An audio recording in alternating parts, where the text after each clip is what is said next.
What is up, and welcome to Neon Topic, our discussion show where we break down all the biggest topics in the games industry and games media. I am your host, Gage Luke, aka Luke Shot First, and this week I am joined by the host of the Story Motors podcast, KFBFF, and Chelsea fan extraordinaire. That's right, it's Mr. Hawks. How's it going, buddy? Hello. I wasn't even muted that whole time while I was dancing. I was just not making any noise, and everybody thought I was muted. It's called acting. That's amazing. Being silent, acting. And the number one thing, chef. real quick. Please, I don't want to interrupt his entrance. I love it. Okay. Good. That was it. So throw the drink check up in the chat. He is the number one shepherd in the galaxy, the Dovahkiin himself, GamingItEasy's own Pizza Man Sam. How's it going, dude? Oh, wow, you're that way. That's quite the intro. Thank you. Yeah, heck yeah. I was pulling from what I got. I love pizza. Jesus Christ. I don't know if Pizza Man Sam is still in your moniker at all. Well, I keep looking that way. I don't stream anymore, so it's there's no moniker to have. Hey, you're always a moniker in my book. Yeah. You might notice I'm a little raspy.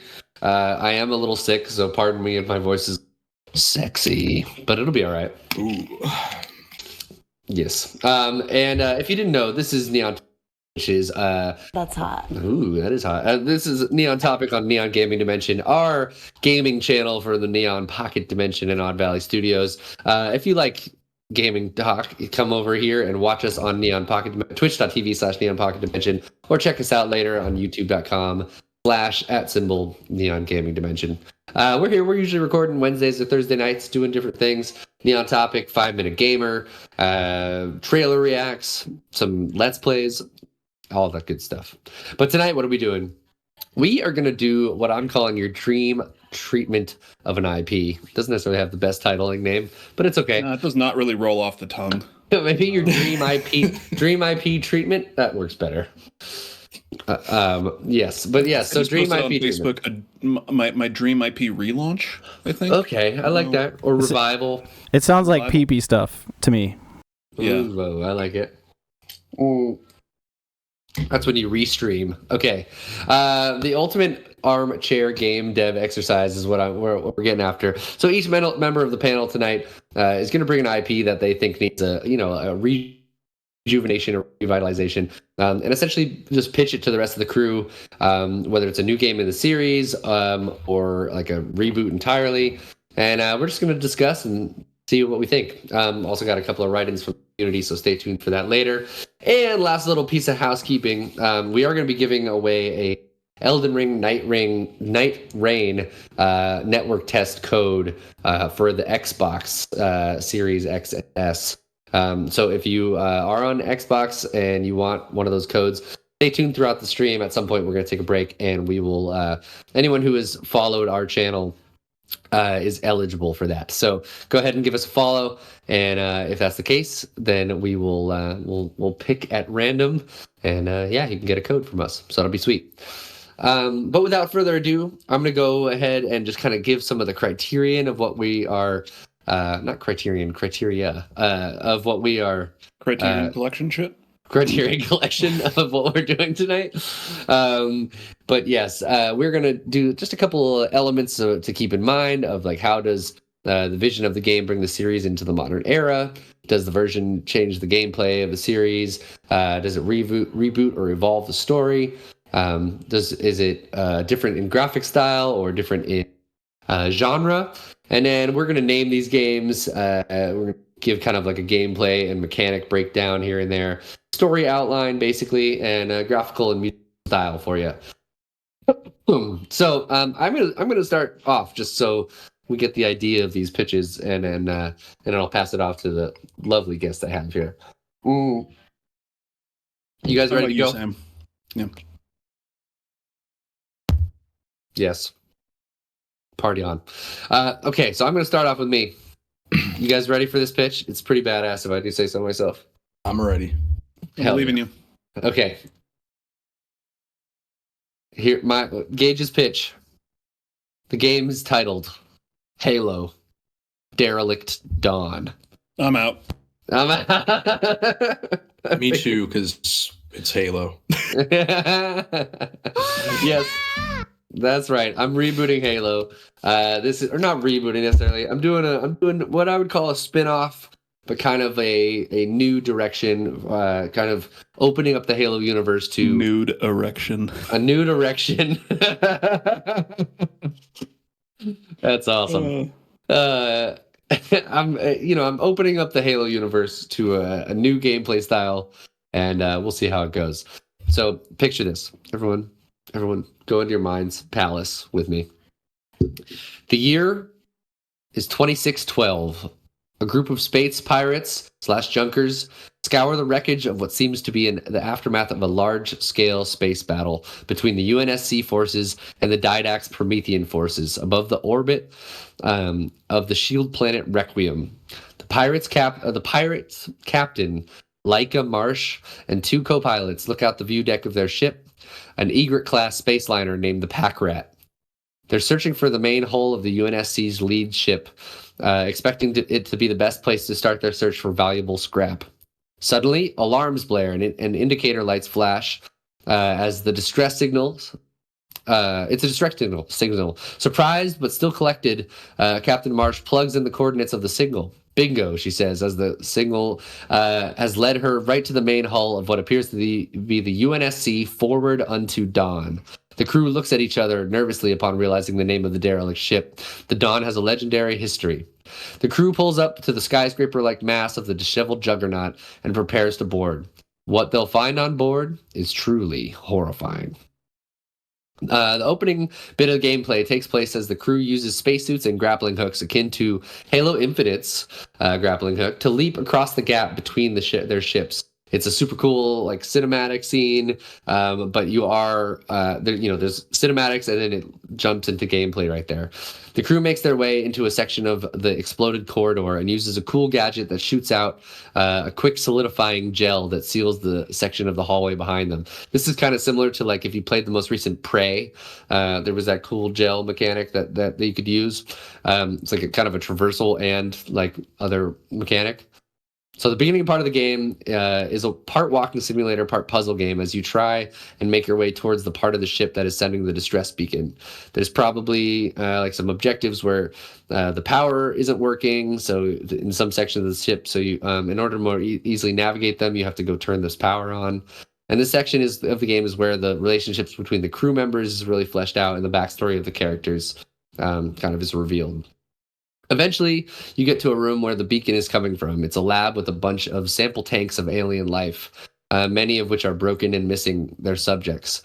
You get some cool Easter eggs about previous Covenant forces that Sierra 117 encountered, and the crew has some dialogue recounting the events of the main Halo games.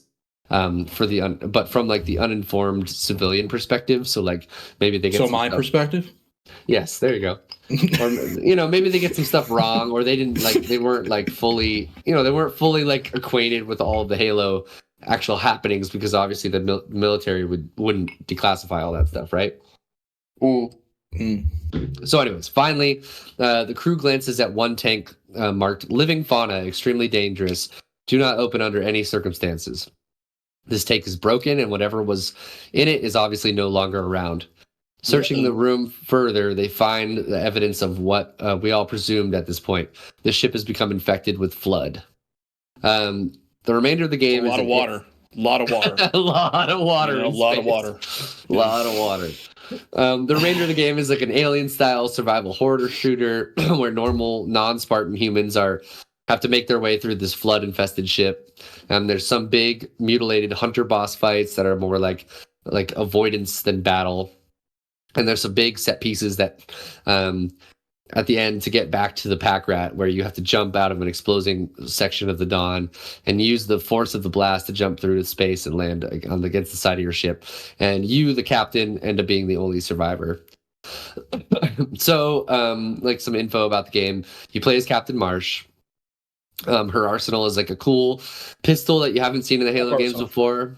It's more like a civilian, non-military issue weapon, so it resolves like a revolver, and it's highly powerful, but it only holds 9 shots. so it makes it like a bit of a Resident Evil ammo scarcity sort of thing, like to kind of like amplify the survival horror elements of it. Eventually, you're gonna get some kind of like melee weapon, kind of thinking like Half-Life-y vibes there. Maybe like I was thinking like an elite sword, but like that only has a few charges left or something. But probably that would be more like a gimmick for a specific boss fight. And the gameplay is going to feel like Halo, but more kind of like ODST because you're not a Spartan, and it's a bit of a slower pace since you're like a normal human, and parts will feel like overwhelming because you're in small quarters and being hunted by scary things, kind of like Alien Isolation-ish. And the music, I'm thinking is like more horrific, intense, but maybe with a little bit of like that Marty O'Donnell like drums and like original score stuff, but not necessarily like the main Halo theme. Anyways, that's my game, guys. What do you think? Derelict Dawn. Sounds like another Halo game I'm not willing to play because it sounds too scary. Oh wow, it's way too scary. It's definitely gonna be scary. That's the idea. So then, does pretty much the whole back half of the game take place on the ship? I would think most of it takes place in the ship. It's kind of the idea is kind of like you're in this like horrible maze, and like it's essentially going to be like, not to be too derivative, but like a bit of a Halo Dead Space essentially, right? Mm-hmm. Like Dead Spalo, I get it. Yeah, a Dead Spalo. Yeah, exactly. But in first person, so you get that added bit of like scary upfrontness. You know what I mean? Definitely kind of once again, not to be too derivative, but like a mix between Dead Space and then Resident Evil's 7 and Village, the first person horror. Yeah, and then like Alien Isolation. I don't think obviously the Flood's not as like smart as the aliens are, so it's not like they're hunting you in the same way, but there'll be some horrific shit, you know what I mean? I just think it'd be cool to see the Flood from like a not superhero perspective, because when you're just like Master Chief, you're just like, yeah, fuck you. You know what I mean? Like, okay, but when do I play as Master Chief in this one? Yeah, that's the problem. That's why it's like the beginning of the game is like a little more slower paced and like more like Alien, and then probably later in the game it'll be where you're like, maybe you get a fucking Gatling gun at some point or something like that, you know. Over here with the entire script says Jesus in the chat. Yeah, I do not have a script for mine. Don't worry about it. I got nerdy. I got nerdy with it. Yeah, I mean, my only worry about it is probably the same thing that was, well, it wasn't was it Halo 5 Guardians where you just don't play as Master Chief? Well, there's a good, you only play as Master Chief in like 3 missions of that game. Yeah, and people fucking got pissed off because it had the word Halo in the name. Yep. Like, exactly. That'd be my only kind of thing where if you put Halo at the beginning, people think Master Chief. But if it's like, Derelict Dawn, a Halo story, whatever, something like that's that. Interesting. That's or like in, like a Halo something. Just make it clear this is not Halo 7 or 6. I don't know what fucking number they're on. This is in the universe, because I fucking love stuff like that, where, hey, here's a new story in this universe that has to use these rules, and we're doing kind of our own thing with it. I love that. I mean, I'm a huge fan of stuff like that. But ODST is my favorite Halo game. There you go. Yeah. Sam hates Master Chief, and I get it. He's taller than you. I do hate Master Chief. That's it. I hate Halo. Actually, I don't know. How tall are you? Are you 9'6"? I am 5'9", so okay. But not a very I was close. Man. I had him. Swap it. But yeah, I will say, when I went to the hospital the other day, the ambulance told me that I was tall because my feet were hanging off their stretcher. I was shocked. Hold on. I think you're bearing a fucking lead here. You went to a hospital in an ambulance? Yeah, that's gnarly, dude. It's a whole thing. I know.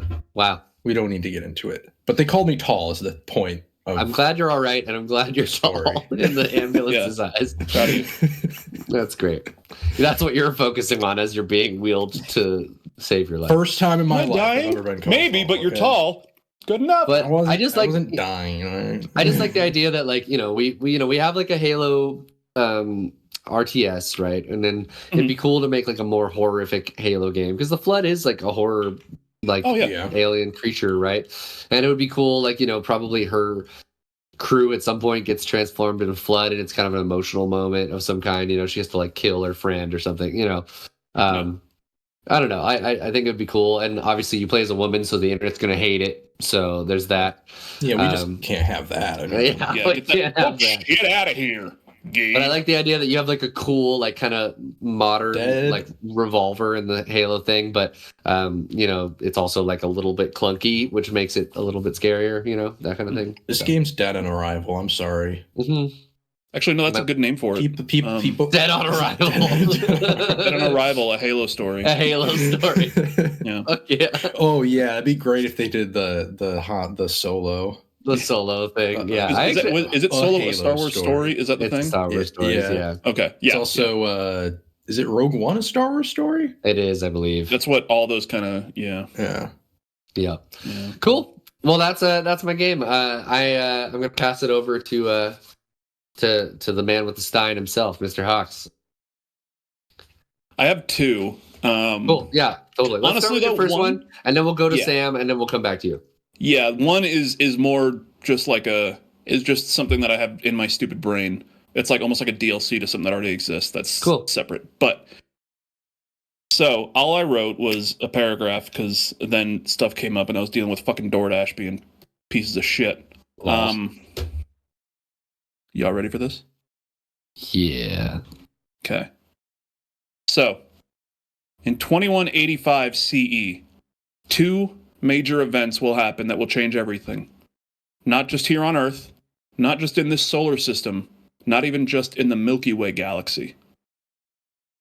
Now, not only did the Andromeda Initiative send 5 massive spaceships, dubbed ARCs, into deep space, setting off on a 600-plus year odyssey to find a new home, but a war hero who was previously declared killed in action has seemingly returned. I'm talking about Commander Shepard. And this is Mass Effect Generations. Hot damn. Oh, Generations. Yeah, I know it's a very simple name for what it's building up to. I get it. Such a classic it's modern like Star SEO Trek thing. Where it's So essentially, this takes place after Mass Effect 3. And by Mass Effect 3 time, the Andromeda Initiative is on their way to Andromeda, where they're not going to get there for 630 some odd years. It obviously has to have one of the Mass Effect 3 endings as canon, and you can honestly go either way with it. Either the destroy ending, where all synthetic life is destroyed, and then the mass relays are kind of fucked up, or the what is it? The combine, I forget the terminology. Synthesis ending. Thank you. The ending that Reddit hates. Yeah. Well, yeah, I mean, Reddit hates a lot of things, including black people most of the time. But very true. Yeah. So they're on their way to Andromeda. You kind of see everything from the end of Mass Effect 3. You actually get that story furthered. And once again, it has to have one of those endings be canon, because you can't have, we destroyed some of it, but then synthesized some, and then we fucked it. No, it's of course. Pick one. We'll say they pick the destroy ending. Okay, so all synthetic life in the galaxy is wiped out. Okay, this includes the Reapers and the Geth specifically. And depending on your choices in Mass Effect 3, there's a chance that you made peace between the Geth and I forget their names. The ones who created the Geth. Qunari. You've got a hat on. Qunari's is it Qunari? No, it's not. That's not a name. That's no, Qunari's fucking the other franchise. Yeah, that's a Bioware thing. Or that's a Dragon Age thing. Yeah. Yes, we know. Why I know that name because I just played it. But yeah. So there's a chance that you were able to kind of broker a peace between those two civilizations, and then if you choose the destroy ending, the Geth are gone. Yep. So let's say that was the canon ending, the destroy ending for Mass Effect 3. All the Geth are gone, all the Reapers are gone.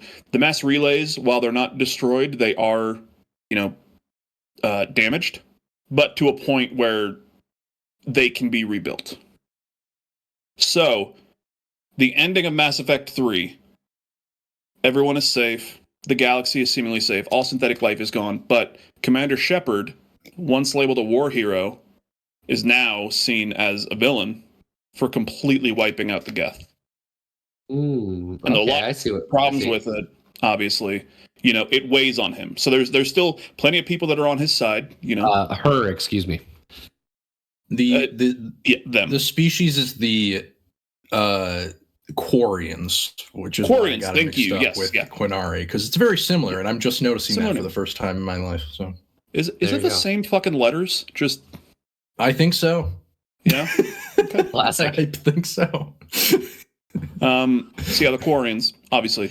And like a lot of people are on Shepard's side because they only saw the bad parts about the Geth, but the people who are in the know are in the know. Word. Okay.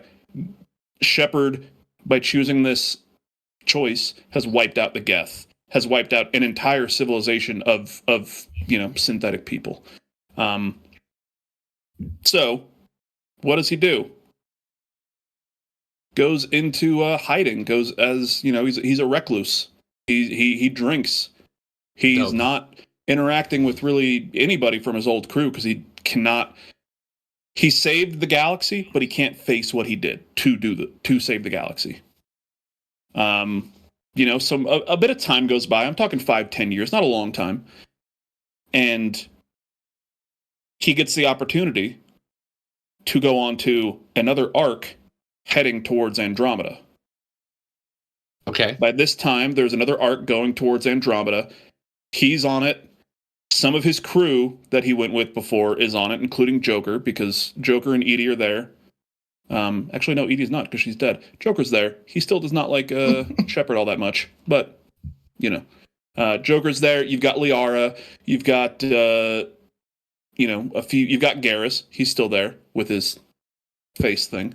Thane is dead, as we know. Yep. Unfortunately. Oh. So they get put on this arc, and they get put into a, cryo, whatever. It's on its way to Andromeda. Once again, they don't have a way to make this a faster thing. But this ship is leaving Earth only about 12 years after the original arcs have gone there. So, theoretically, it's going to be about 12 years later. By the time they get to Andromeda, there is a mass relay there, and the mass relays back in the Milky Way galaxy have been fixed. Cool. So by the time they get there, there is travel between those two galaxies. Wow. Cool. And that's basically where this new game starts. So you've got Shepard, because everybody fucking wants Shepard back. Everybody hates the writers or whatever.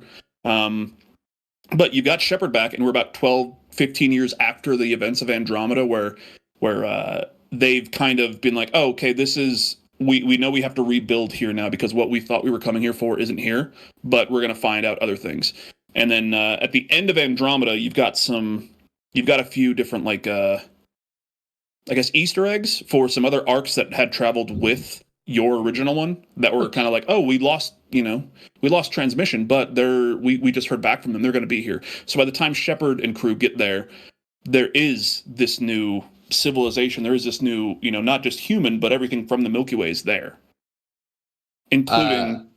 I forget what there's two missing arcs. The Turian arc, so it would be sweet if we actually got to round those out. That'd be cool. Yeah, so those arcs, like I said, at the end of Mass Effect Andromeda, you just talk to a couple people, and it's like, oh, the Turian arc, we just finally got contact with them after all. Because they were going to do that as a DLC, and then they just didn't. Because we know why.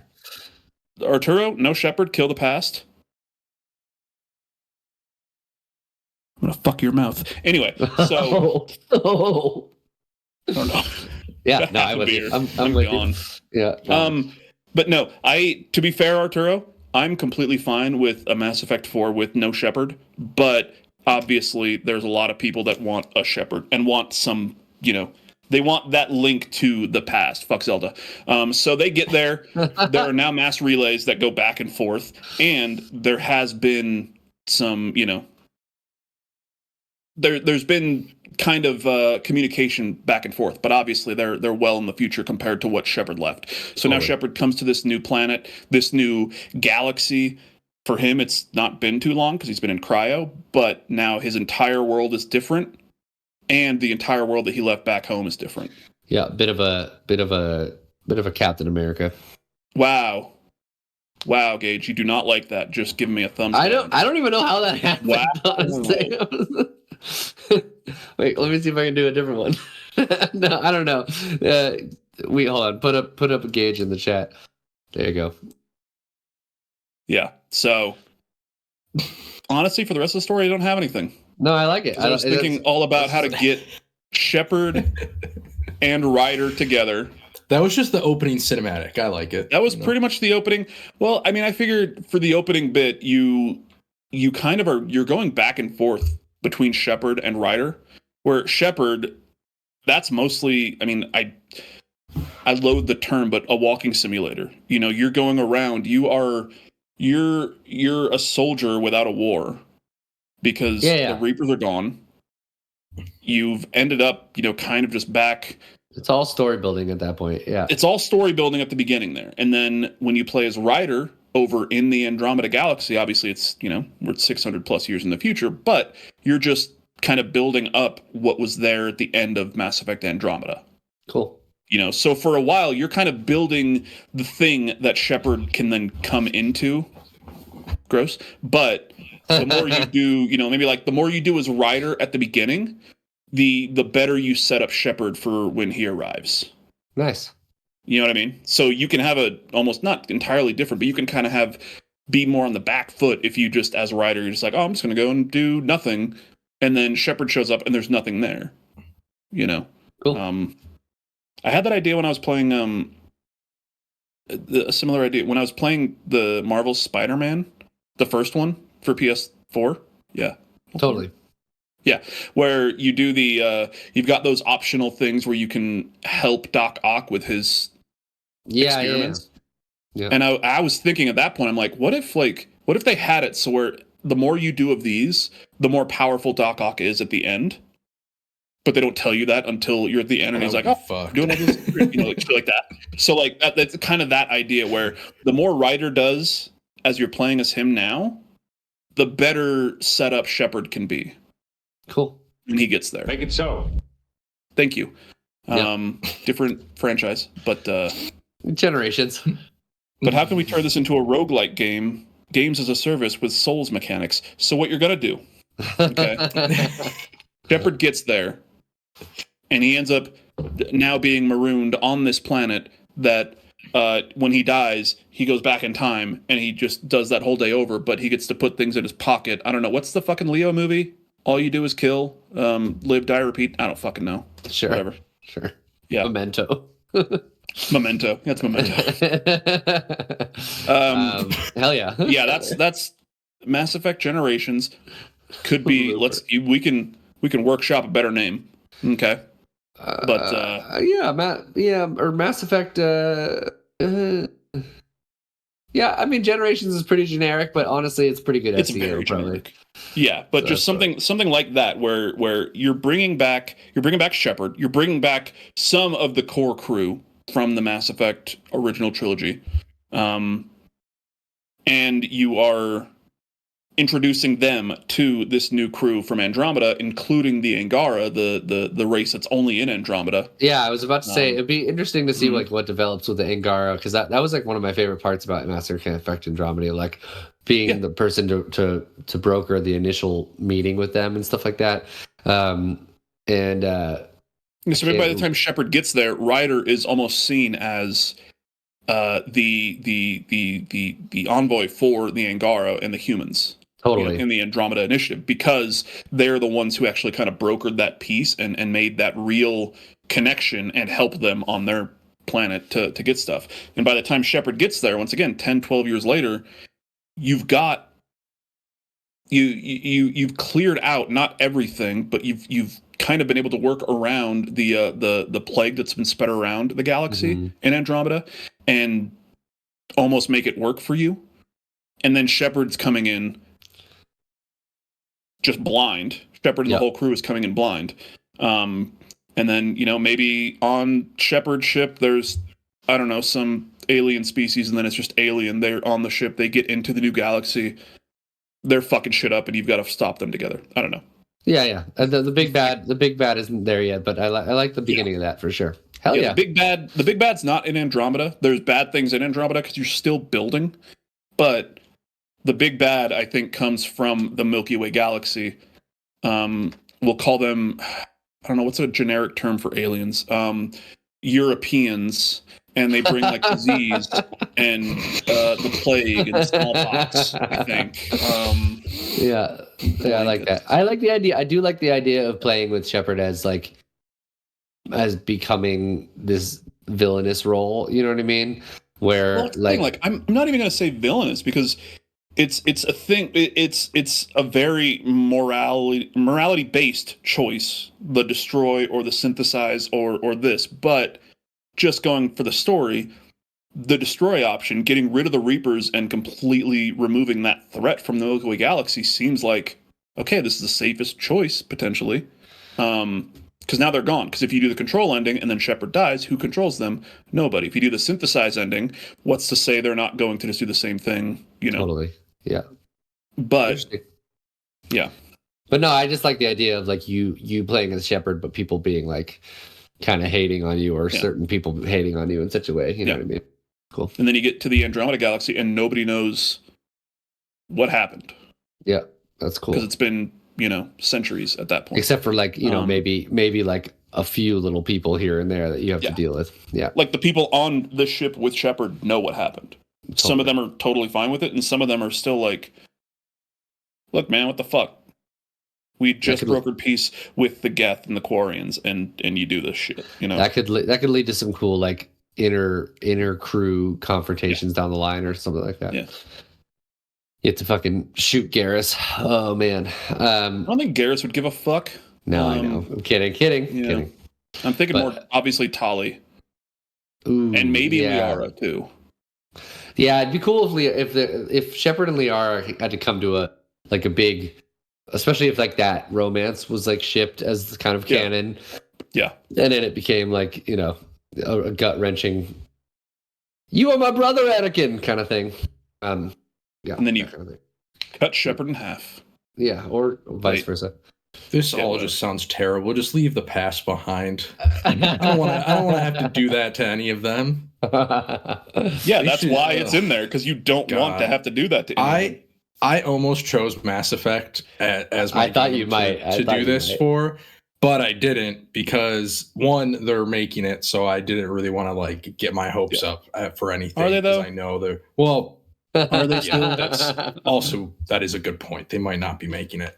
Sam, are they though? Who knows? I hope so. But I hope so. I also did. I did. We have the doc that you shared, and I did look to see just the games that you guys had talked about. I didn't look at anything else. Just Halo and what Sam's going to talk about, to make sure that there weren't going to be like 2 or 3 of us just being like, oh yeah, so Mass Effect. Here's my idea. Doc. Yeah. You wrote in it. What the fuck? No, that's actually one of the write-ins from the community, but that's okay. Anyway. Oh shit. Well, now I feel like an asshole. You didn't do Mass Effect? No, I didn't do Mass Effect. I thought he might. I was almost going to. But honestly, that would have been fine, because we would have just heard 2 different pitches and we could have debated them out. So that's fine. Yeah. Ooh, yes. Arturotron makes a good point, because I've been drinking and I didn't think of this. So yeah, the Andromeda Galaxy would theoretically know what happened, because those are done, unless there was a completely different thing that wiped out the Milky Way galaxy, or they just can't send any information, or by the time it's set up, everybody's already forgotten about the Geth, and they've forgotten about Shepard, and they've forgotten about everything. It seems like because of the time difference, like it could have been a bit of more of just like legendary, or like hearsay or misspeak, all that kind of stuff. Yeah, by the time that they get to the Andromeda Galaxy and they get that mass relay built to then be able to go kind of back and forth, who's to say the Milky Way Galaxy hasn't completely forgotten about Shepard and the Geth and kind of everything that happened? Like, obviously there's going to be historical records for it, and the people who who are in the Andromeda Galaxy are probably going to be like, hey, for us, it's been 5 years. What happened from when we left until, now? Like, give us everything. Yeah. Cool. I like it. All right. Well, let's hear our third and final. Well, not final. We're going to review from the community as well. But let's hear Pizza Man Sam's pitch for your game revitalization. I'll cede the floor to you, sir. All right. So as I said, the floor too. As I said, I thought about Mass Effect. There was another game I thought about was Sly, because I'm always talking about how they need to make Sly 5. Ooh. I've given up on it, okay? Yeah, right. Another franchise that I've always kind of wanted to be revitalized was the Backyard Sports games, but those are getting remade. So I'm not going to do they were those. just re-released too. Yeah, and they re-released the old ones, but they're actually they're making brand new ones too. Mm-hmm. But so I kind of went in that direction where I looked back in my brain. It's like, what are these games I grew up playing on my computer, point and click adventure games?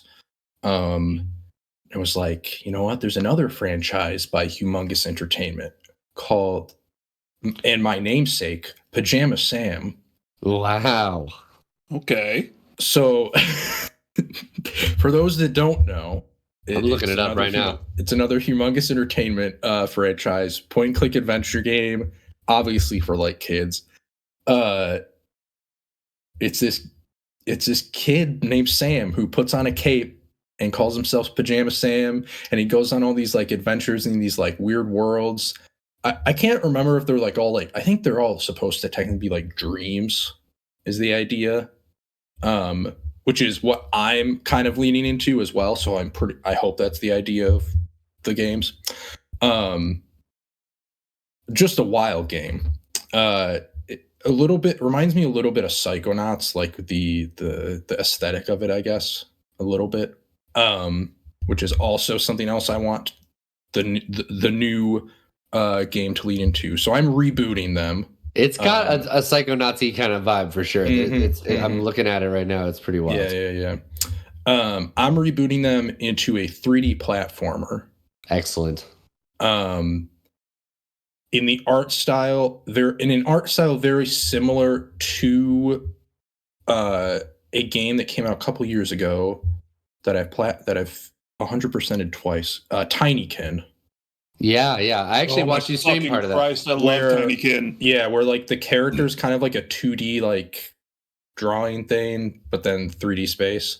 So something like that. I can see. It's still kind of got like the 2D aesthetic a little bit still. From the original Pajama Sam. So 3D platformer. The different levels are different dream worlds that Pajama Sam goes on throughout this adventure. I have no narrative thread for this, so just putting that out there. I don't know how any of this is going to get connected, but he's going to dream and he's going to go to these different dream worlds. Cool. And you're going to see some shit. You're going to go to the different locations throughout the original series. I think there's like 5 Pajama Sam games. There's 4 or 5 of them.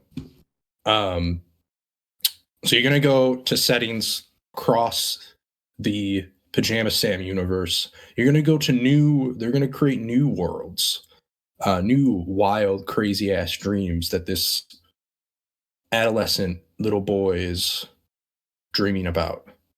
There's a lot of Pajama Sam games. There's some on Wii. There's one on iOS apparently. And I found out you can get these on PS5. Yeah, there's one on PS4 and PS5. Yeah, 2000, 2001, 2014. There was one. Holy shit! Really? 1998, wow. 1997. Crazy. Wait, 2014? It might have been a port. That's when it came to Steam, I guess. Okay. So that's never mind. I was gonna be really pissed if there's a more recent Pajama Sam game than Sly. But all right. So you go to these different dream worlds. You're hopping around. It's just 3D platformer, nothing like too special when it comes to that. But also, I kind of want it to still have part of the point and click adventure genre in it, to Sure. where so in a lot of those games you will collect items, and you'll have an inventory, and then you can use the items throughout the story to progress the story. So I still kind of want that, but in a 3D platformer. So you'll find items throughout the levels, and you'll use those. You'll have to puzzle your way through and figure out how to use that item to progress at certain points. So really quick, the original Pajama Sam was all just point and click, right? Yes. Yeah, kind of Secret of Monkey Island style. Sure. It's literally like the Secret of Monkey Island. Okay. Yeah. Okay. Or any of the other Humongous Entertainment games. Yeah, are totally. Also Freddy Fish. I don't know if you guys are familiar with Fredward. What's the long version of Fred? I don't know. Frederick. Frederick Fish. Yeah, I don't know if you guys are aware of Frederick Fish. Or Spy Fox. Yep. There was a lot. I don't know if that one's point and click though. Yeah, Freddy Fish, Putt Putt. Okay, I'm bringing it up. Yeah. Here's Freddy Fish right here. You want Putt Putt? What's Putt Putt? You know what? Maybe that's another thing. This Putt Putt saves the zoo. Some of these dream worlds are actually different. Putt Putt saves the zoo. Different Humongous Entertainment IP it's a game. What the fuck? IPs. Putt Putt joins the parade. So Pajama Sam just dreams of Putt the Putt. army.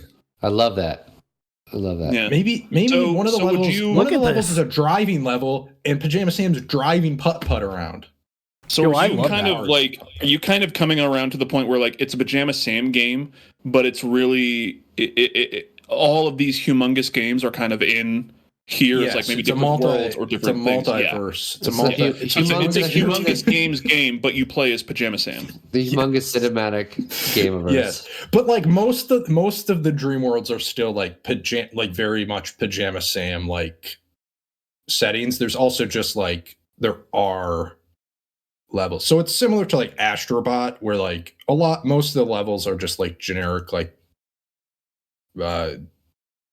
from scratch levels, but then they have they're not really themed, but then you have sporadic levels throughout that are based off of Sony IP. So you have the God of Wars. Sure. And of course, Humongous Entertainment's God of War is Freddy Fish. Freddy Fish, obviously.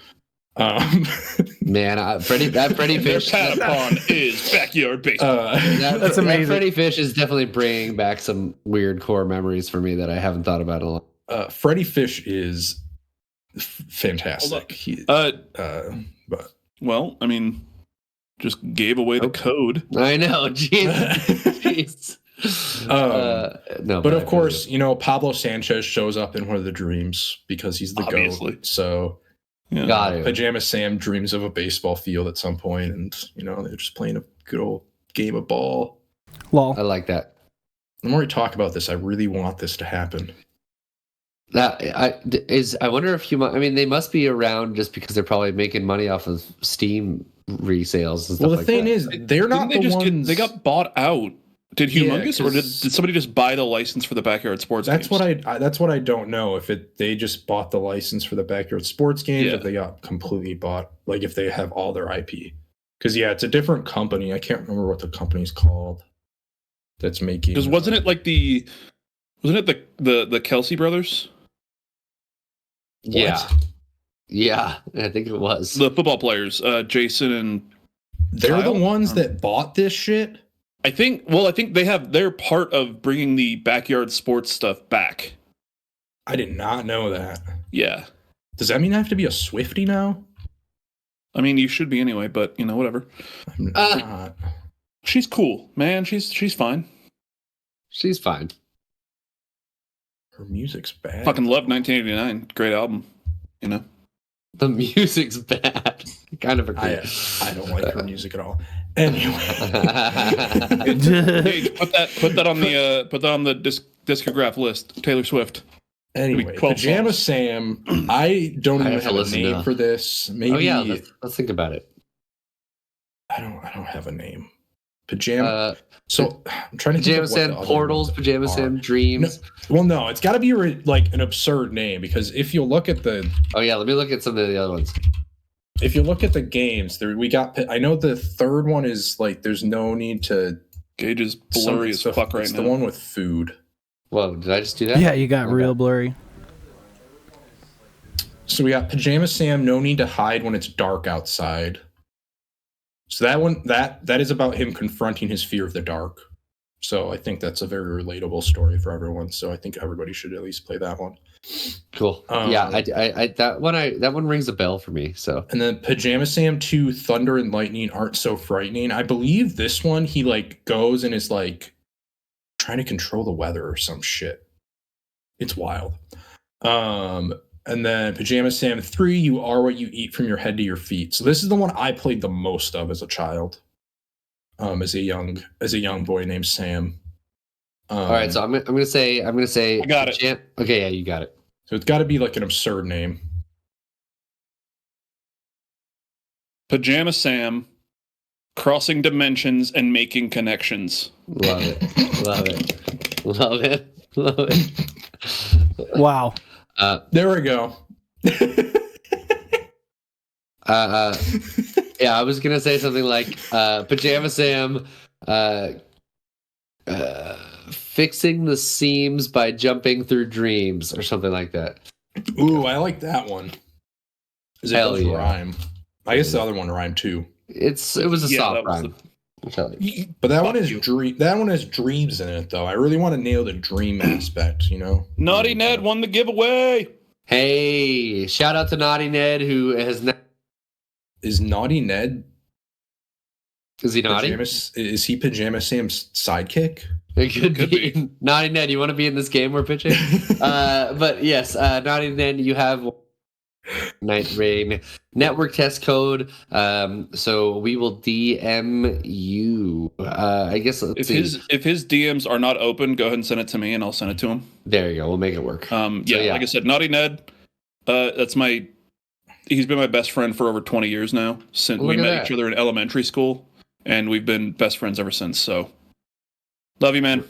Congrats. Love you too, dude. And welcome for coming in. Thanks for the follow, and we'll get you that code as soon as possible. Yeah, you got to redeem that shit ASAP so you can be part of it for tomorrow, Valentine's Day, and the rest of the weekend. But thanks for hanging out with us, anyways. All right, so back to Pajama Sam. Anything else about this game that you want to say? Any like powers or anything for gameplay you got ideas for? Well, actually, I have a question.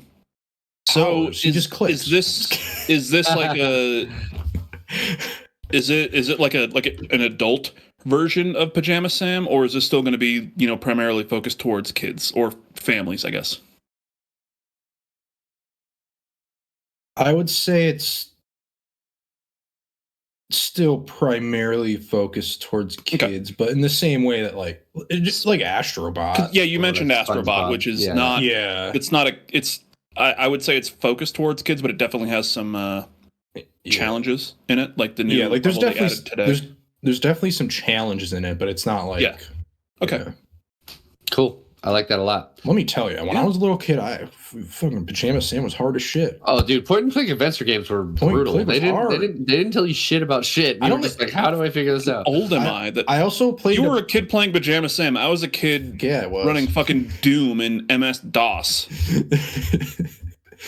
Well, but the thing is like Pajama Sam. Yeah, I those types of things I was playing like at school or something like that. Yeah. I was also playing Warcraft 2 at home, probably, but like at school, I was playing point-and-click adventure games. Arturo was a kid playing Zork. Wow! I swear to God, Arturo, I almost came up with a Zork example for tonight. There's a few older games like that I've like thought about as far as like a modern day reboot of some of those like like DOS or Atari games that would be cool. Yeah. I was thinking about there's this one I can't for the life of me remember what it's fucking called. It's something super generic, but it was remember like those Shockwave games they were on like they were like Flash games, and it was like I don't remember what the plugin Shockwave even is, but it's like Web 1.0 shit that I'm talking about here. And you used to be able to play it in a browser, and it was like a cool first person shooter that was like kind of like it was kind of like the Microsoft Windows screensaver where you just went from like a maze corridor to maze corridor, only you could like shoot in it. It was pretty ridiculous, but I was thinking about that. You're making that up? I think maybe I am, but I have a core memory. I think you're on drugs. I had a core memory on one of the most recent episodes of Story Motors about wrestling, where I found out that it was not a thing that ever fucking happened. Nice. But core memory in my head. So I'm just saying, you're wrong. Yeah, don't you love how when that happens? Yeah. All right. Well, thank you so much, you guys, for those awesome. You can see all of those games being a thing in the modern era. I do have a shout out. This comes from Average Joe, who wrote in on our Discord for a new Infamous title. Yeah. You're. I don't know if it's just me, but your voice keeps kind of cutting out. You're cutting in and out. Yeah. Interesting. Like it's like peaking. Neo Aoshi with the raid. Neo Aoshi with the raid. Neo Aoshi with the raid. Thank you. Big dick. What about now, guys? Are we sounding all right? Hopefully. Yeah. Right now. Yeah, it's just every so often, dude. It just kind of clips out or something. Huh. That's so interesting. Yeah, which most of the time it's fine because it's just like a quick second, but you were losing a few words here and there. Okay, interesting. Yeah, anyways, thank you for the raid, Neo Aoshi. We are talking our personal game pitches, revitalizing old gaming franchises. But yeah, I've got one from Average Joe who wrote in on our Discord, and he says this.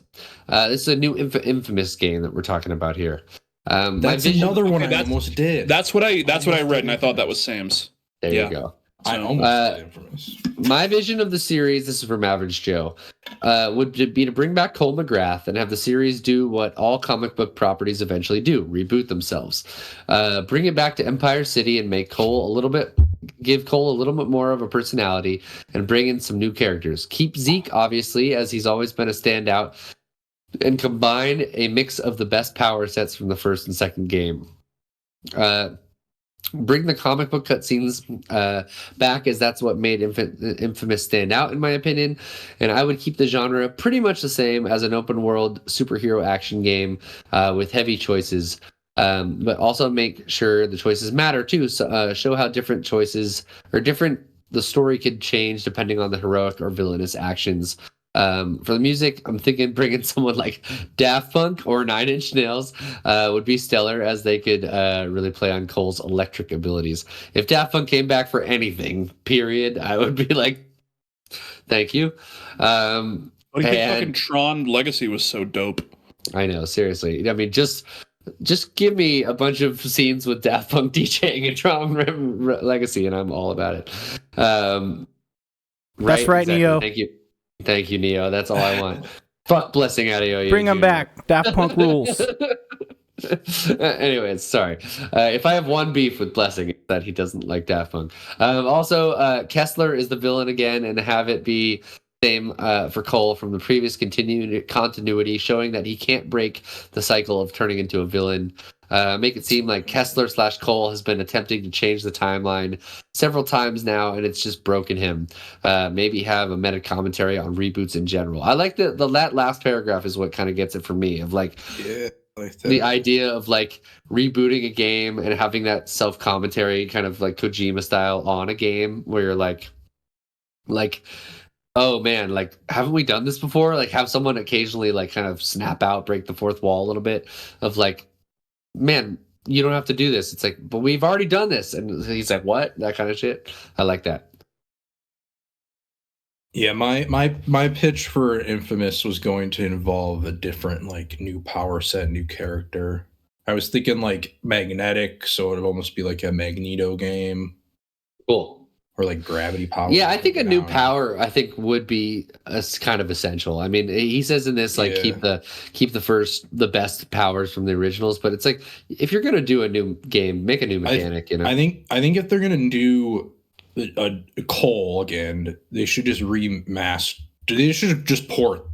But wasn't I think the pitch said Cole is in it, but he's the villain now. Well, it says that him. Did I misread that? No, it was like because him and what's his name have been kind of like doing this over and over again, type of thing. Yeah, Kessler, yeah. Hell yeah. So the only Infamous that I've really gotten into was I think it's called Second Son. Yes. Like the PS4 one where you play as somebody and you're like in Seattle or Portland or whatever. Yeah, it's the third one. Yeah. Yeah, I fucking loved that one. And you had a bunch of different you powers. probably like the other two because that's the worst one. So Really? Oh yeah. Definitely the worst. Well, I think it was story-wise. It was one of those Definitely. Okay, story-wise, fair enough. Yeah. Yeah, because like it was one of those things where I had PS Plus for a while, and I was just trying to find a game. It was like, oh, I just want to find something to kind of fuck around with. And I think the other Infamous games, if they are on there, they were in the higher tier because they're PS3. Yeah, they're PS3. But games. yeah, Second Son was PS4, and I think Greg Miller had just talked all about Infamous games, so I was like, oh, I'll try it out, and ended up just really, really enjoying it. So yeah, it's fun. It's just story's not as good as the first two. The last boss fight's really stupid. I also renamed your Pajama Sam game in the poll in the chat right now to Pajama Sam Big Dicks at Midnight. Oh hell yeah, I like that. Because I forgot what we mentioned. I like that. That worked out well. Well, I guess it's not aimed at kids. Yeah, at that point it's like Leisure Suit Larry. No, it's well, never mind. I was gonna say if it was Big Cocks at Midnight, it could be about big chickens that are big roosters. Yeah, but you know. So in the chat right now, there's a poll.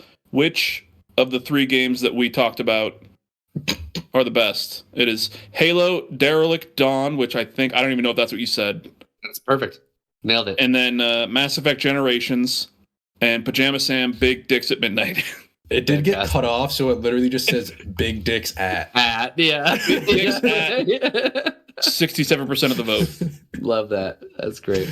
I am going to kick it to you, Mr. Hawks. We'll do some quick rundowns. But my other one is I've forever. This is just a personal one. I forever have wanted an Oni remake or like an Oni reboot. Have you guys heard of Bungie's Oni. game Oni? Yes, shout it out, Jacob. If you want to pull up some B-roll, that'd be amazing. Okay, this time I don't have any like sensitive information to accidentally flash on screen, so it would be good. Good, excellent. Luckily, Naughty Ned snagged that. Yeah. Anyone Naughty else Ned got the code, so okay, did it work? It worked. He claimed it did. it. Yeah, okay, put it in the thank chat. God. All code right, worked perfectly. let him know. My bad for fucking up, but I'm really glad he got the code. Hell yeah. But yeah, Oni was one of Bungie's first, maybe not first games, but pretty early games. It's a PlayStation 2 and PC exclusive. It was like a third person action game. It was essentially a ripoff of Ghost in the Shell. You're like this chick who looks almost just like Major from Ghost in the Shell, and she's an android. And the story is kind of about. Looks like ScarJo. yeah, kind of. There you go. Look at that shit. And it's like there is Bungie game. There is shooting and there's like action, like kind of like almost like. Have you guys ever seen Absolver or like Sifu? It's kind of like Sifu / Absolver combat almost. It's like kind of like it's kind of like third person behind the back, but like fighting game style mechanics. It's really cool. Yeah. So my thought for a reboot for this is like my other like backup in case I wanted one. Is like it is kind of like when you get into an encounter with a person, it's kind of a Sifu encounter where it's an action game, but you're kind of locked in an almost fighting game style. Like, there's combos and they're gonna have combos and there's like counters to those things. So it's like a truly like martial arts based. Or did you ever play Enter the Matrix's multiplayer mode? That had a multiplayer mode? I don't remember the It did. I barely remember Enter the Matrix, the game. I freaking loved that game. And it has a multiplayer mode. Yes, I am. I loved it too. And in the multiplayer game, you are doing these duels in these different like ballroom, like different parts. Like there's the Merovingian like ballroom. There's like different locales, but it's very much like a martial arts like fighting game essentially. But you can also just break off and start shooting the people if you find a gun or whatever. So I like the idea of like gunplay, but then like mixed martial arts in it, and like maybe some bullet time dodges, something like that. That's pretty much all I got. I just want like modern graphics, third person, like action game, but with like some third person shooting as well. That's pretty much all. The best part of Enter the Matrix was there was like a DOS prompt you can get into as like a mini game, and it was so fucking fun. cool. It was like one of the coolest things ever, dude. You could unlock all this cool shit with it. Like you could, there was like this. It wasn't like the white loading zone in the Matrix, but it was this other like loading zone where you go in through the doors that are in like that infinite hallway of doors, right? And you could go into this one room, and based on certain hacking you could do, you could unlock all these different guns and different like scenarios and shit. It was so cool. So cool. It taught me how to do some basic DOS coding, which was really cool. Anyways, Mr. Hawks, you said you had a second one. Let's give that real fast, and then we're gonna get out of here so people can go watch the dice. Yeah, like I said, it's more of a, like, I would think even like a DLC. So, Helldivers 2. Ooh. Okay. We all know Helldivers 2. You're playing as a soldier in this almost never-ending battle that you don't know how you're just killing things, you're going back, you're killing things, you're going back, you don't seem to be making progress, but the whole game is just we're killing things over and over and over again. Okay? Totally. So, my thought for like almost a DLC for that, a crossover DLC with another PlayStation IP. Horizon Zero Dawn. Whoa, again. But not Horizon Zero Dawn when it takes place. Before the apocalypse, during the Pharaoh Plague. Ooh. Where all of the machines are, destroying, like killing humanity and turning them into fuel for whatever they need to do. But it's pretty much the Helldivers 2 gameplay where it's this never-ending war against these machines that you're just going out there, you're killing as many as you can, getting things and getting extracted, and then going back in and doing it over and over again. Where the whole gameplay loop is trying to survive against these machines and killing as many. It's Halo. It's Helldivers 2, but it's set in the Horizon universe during the Pharaoh Plague, and you're fighting the machines. That's cool. Like a full-on prequel to that, and like a prequel to Horizon Zero Dawn. Yeah. But it plays as Helldivers 2, and it would just be like a DLC crossover between those two. I like that, and it's kind of like seeding you some information about the rise of the machines, as they say. So like the more you play, the more you do. Like you get these story lore beats for Horizon. Yeah. And cool. It you don't necessarily need the the overpowering democracy blah blah blah. Like it's kind of a different tone of we're trying to kind of hold out as long as we can. Kind of like the inevitability of like the demise of humankind, which would be cool. Yeah. And I like that, dude. In the game, like whether it's a just a DLC for Helldivers 2, so it just never ends, or if you want like a story thing, like the tone of the game could be different. If it's just a DLC for Helldivers 2 and there's no end in sight, yeah, we're fighting these monsters, or we're fighting these machines, we're doing everything we can, blah blah blah. If it was its own kind of thing, like its own game, then a story, through line for the game would be we're fighting these machines, and then it gets to the point where you're like, we can't, like we're not going to win, we can't do this, and then you have the what was it, the end of ODST, Halo ODST, where you're just fighting waves of enemies until they, until you die. You're thinking of Reach, but yeah, totally. You're right. I am. You're right. Yeah. Cool. Hell yeah. I love it. Real quick, I know I'm just a disembodied voice, but like, how about a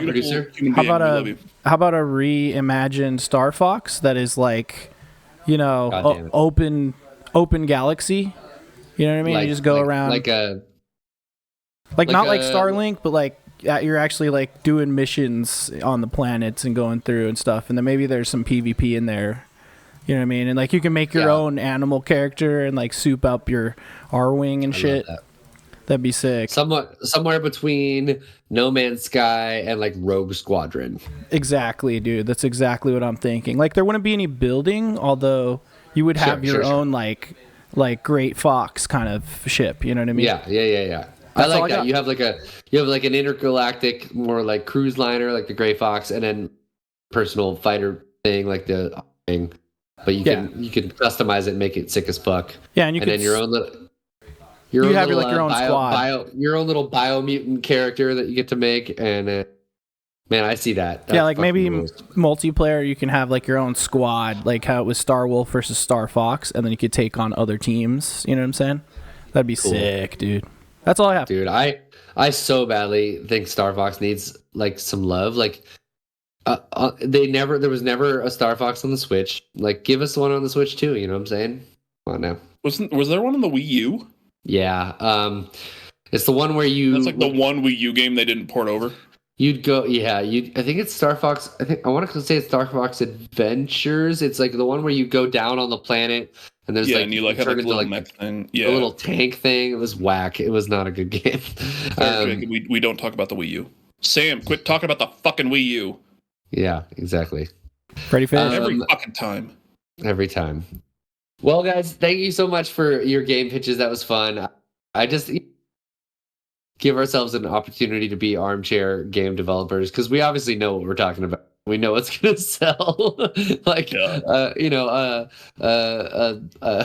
what is his name? Pajama Sam game. Obviously, that's raking in the big bucks in it's a huge IP. It's a huge IP. But you know what? Sometimes as game say what we actually want, and that's cool. I just realized that Pizza Man Sam brought up Pajama Sam. Yeah. And just it was a core part of his Sam identity. Yeah. But you know, I said Pajama Sam's my namesake. There you go.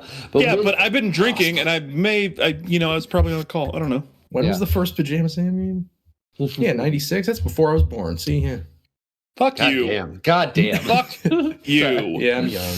It's fine. At least you're not. Well, I went to the store the other day, and there was a little sign on the thing that's born before 2002. You can't buy alcohol here. And I was like, fuck off, 2002. Oh, wow. That's crazy. Anyways, we oldies. It's fine. It is what it is. But yes, thank you guys so much for joining me and pitching. Truly, it's fun to armchair game design everyone. Because there's so many good ideas out there. Every other fucking second now.